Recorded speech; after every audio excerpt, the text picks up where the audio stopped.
istirahatınız. Şunlar yanaşabilir.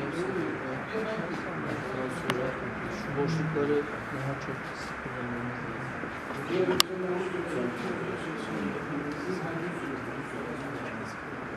Dediği gibi bir eğer Mekan çok uygun oldu başkanım. küçük bir mescid yapmış. Çünkü içeride küçük odalar var başkanım. Nerede? Şu dışarı çıkıyor. Yine sizler oturursunuz.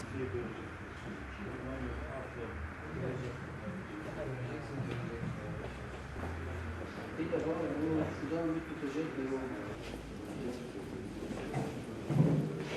Evet, Sayın Cumhurbaşkanımızın da önderliğinde, onun tavsiyesiyle de millet bahçeleri ve millet kıraathaneleri sayısı hızla artıyor. Biz daha önce yapmış olduğumuz Yeşil Vadi Millet Bahçesi içerisine ilkini açtığımız millet kıraathanemizi şu anda halkın kullanımına açtık.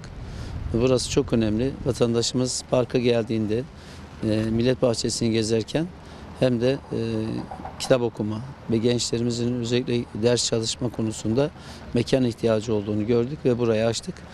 Oldukça da güzel oldu. Millet kıraathanelerinin sayısını hızla artıracağız. Kütüphanelerin sayısını hızla artıracağız.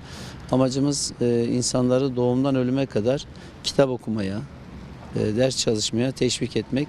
Tabii bunun için de mekan lazım. Mekanlarımız hem belli saatlerde ikramlarımız olacak hem de kitap okuyan, ders çalışan vatandaşlarımıza güzel bir mekan sunmuş olacağız. Teşekkür ederim.